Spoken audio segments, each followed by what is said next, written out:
Guys, magandang hapon. Welcome back to my YouTube channel. So ngayon ko i-timpla yung kabagis. Ngayon ko itimpla mga kabagis yung purga. Ito. I-check lang natin. 5.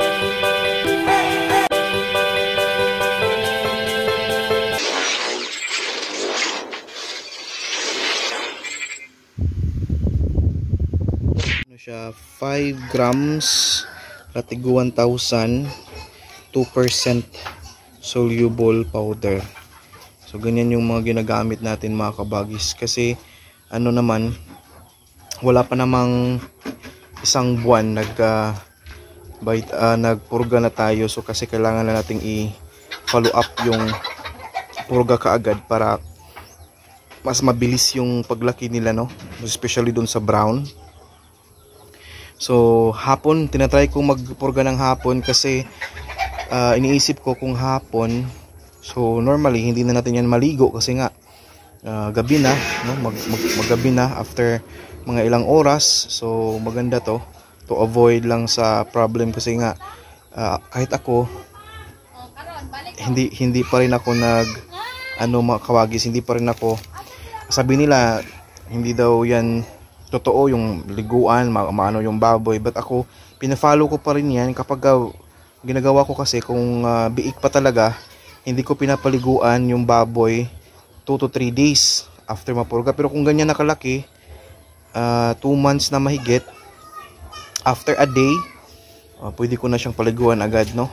Unlike sa mga biik talaga na 2 to 3 days yung hintayin ko before ko paliguan. Alright, so dito i-mix na natin sila mga kabagis, no? Ang gagawin natin dito, hindi siya kailangang punuin ng feeds, no? Konting feeds lang, like half dito, tapos ihalo natin to siya mga kabagis. Okay, ganyan na yung hitsura niya kabagis, no?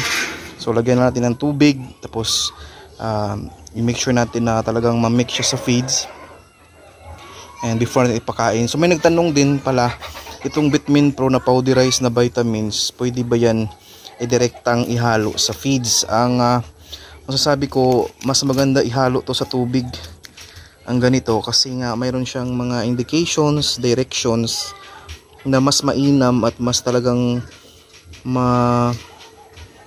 effective siya once mahalo mo siya sa tubig. Kasi for example ito, mix 1 tablespoon 5 gram into 4 gallon, no? Into 1 gallon or 4 liters of water. So may direction siya, at ang direction kasi mga kabagis is ihalo sa tubig. So yung sagot ko, mas mainam na ihalo talaga to sa tubig, hindi ihalo sa feeds, no? So lagyan na natin to ng tubig.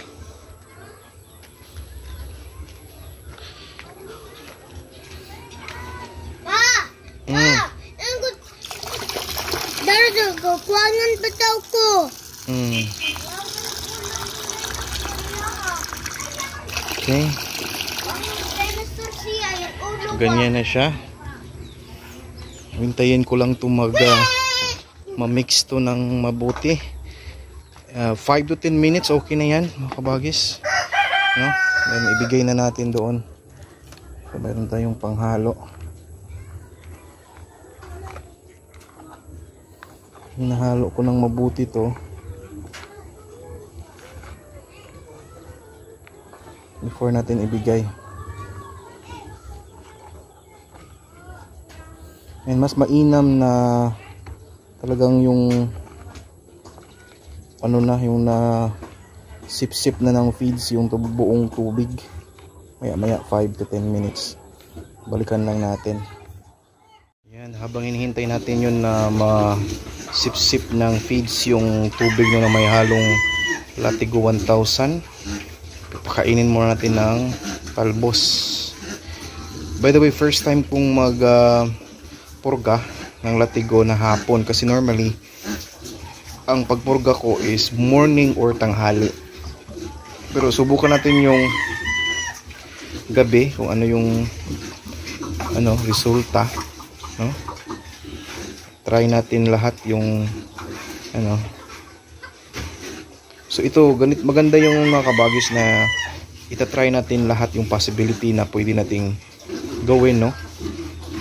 Katulad dyan, marami talaga na hindi maka-move on sa idea, no, sa ating mga binablog na in 2 months time 60 kilos.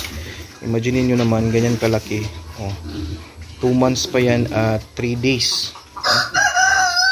2 months at 3 days, no? Itatry kong sigurong i-dispatch sa tong isa, mga kabagis, para maano natin, kasi wala daw tayong pruweba. Maraming nagko-comment, no? Ganyan kalaki. Maraming nagko-comment na wala daw katotohanan. Ang daming hindi talaga maniniwala, no? Pero totoo yun mga kabagis, in 2 months time. Basta ang explanation ko dyan, sa 2 months time, hindi yung 2 months na calculation mo yung mula pagkasilang ng biik, no? 2 months time mula pagkabili mo. And of course, magandang lahi, no? Magandang klase na baboy or biik. And in 2 months time, ganyan sila kalaki, no?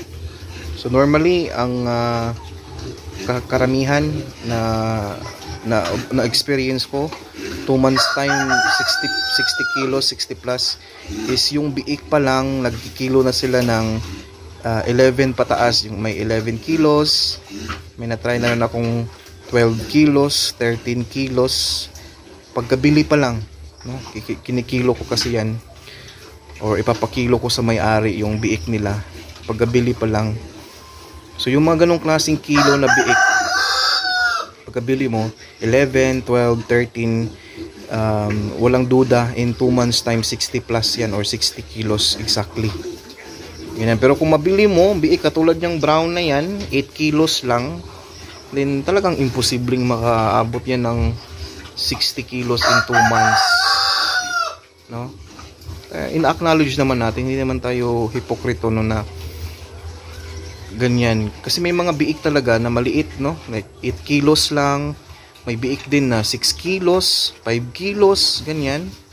Kakawalay. May mga biik na 7, basta 8, ganyan. Hindi talaga yan naabot yan ng 60 kilos above in 2 months. Unlike dito, itong dalawa, nabili natin 11 kilos ito bawat isa.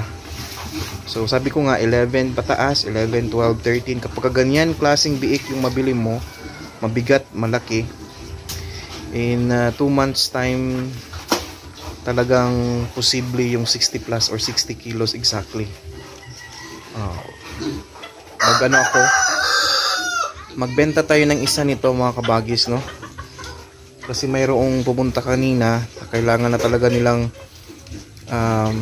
ng baboy kasi ilang araw na silang walang benta kasi wala talagang makitang stocks. Tapos maganda naman din yung offer nila per kilo sa carcass o rasyon. So din ibigay na lang natin yung isa, at saka pakita natin yung maabot na kilo niyan maya or bukas, mga kabagis, no? Or sabi niya kung hindi bukas, baka sa Sunday. So, tingnan natin. Kasi may mga papel yan na ipapakita. So, ipakita natin yung papel, magkano yung kilo talaga na naabot sa isang.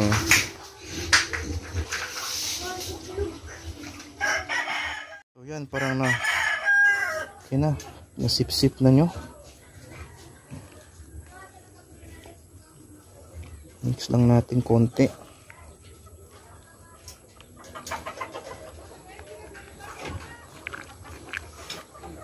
Okay na to.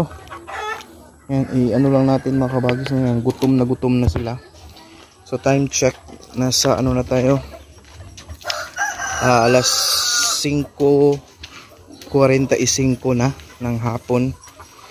So talagang gutom na to. Digdig.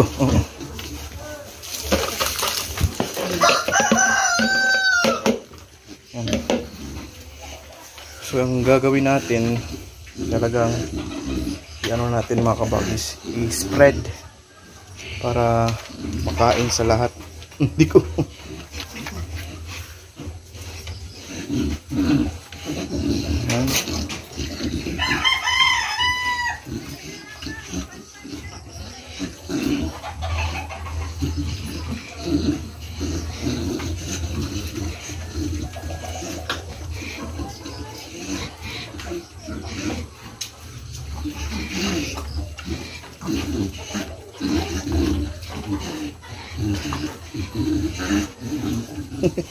Hindi kumakain yung brown. Ito kumakain siya, oh. Walang pili. So balik tayo, no? Ito mga kabagis, ito yung 11 kilos in 2 months time. 60 plus na talaga yan yung calculation ko at estimation ko sa pagtingin ko pa lang sa laki, sa ano ng baboy, sa forma ng baboy. 60 plus na to, no? Pero ito yung 8 kilos. Napakla, ano, mapaitan sila itong brown. Ito yung 8 kilos, nasa 40 plus pa rin yan, no? 40 plus or almost 50. Okay, so ina-acknowledge naman natin, hindi naman tayo hipokrito, no? So kasi ito, sabihin ko sa inyo, kapag yung baboy ninyo, yung biik ninyo, talagang sa quality yan. Kung ang mga biik ninyo nasa mga 5 kilos lang, 6 kilos, 7, 8, ganyan, talagang mahirapan yan palakihin at pabigatin ng madalian, no? In 2 months. Unlike dito, oh, in 2 months ganyan na. Yun na yung forma at laki nila. Unlike dito, tingnan ninyo. So, malaki na talaga yan. Pwede na yung ibenta. So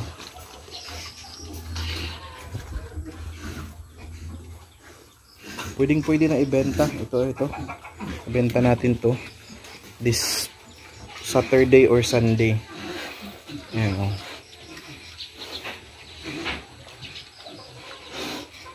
Malaki na.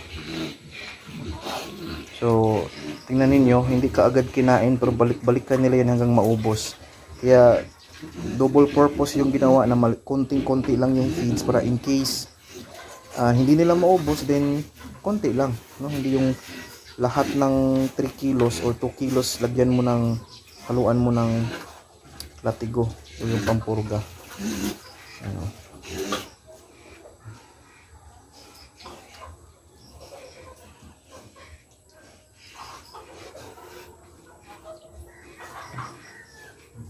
So again, ito yung mga kabagis, yung real time na example natin, na nabili mo 8 kilos yung brown, tingnan niyo yung laki. Nabili mo 11 kilos yung puti. Yun.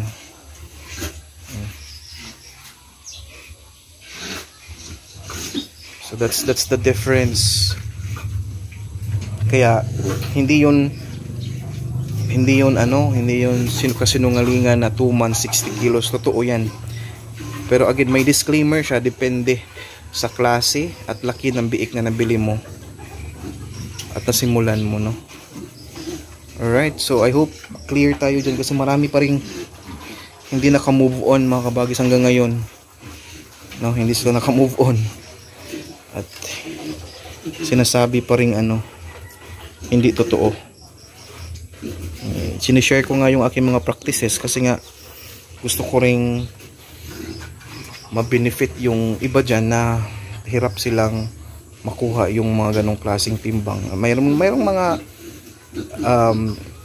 advices tayong ginagawa, at the same time may mga ini-explain tayong mga bagay-bagay na na fit doon sa mga update na ginagawa natin sa mga baboy. Okay?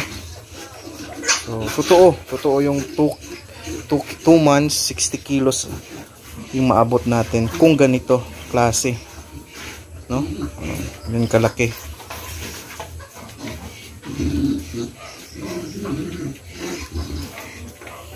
Okay, so balikan na lang natin ito maya siguro. Yan. Papagutom yan sila, and balik-balikan nila yan hanggang maubos. Yan. So huwag kalimutang mayroong baygon katol para sa lamok. Yan. Hindi sila atakihin ng lamok. Ang daming lamok dito.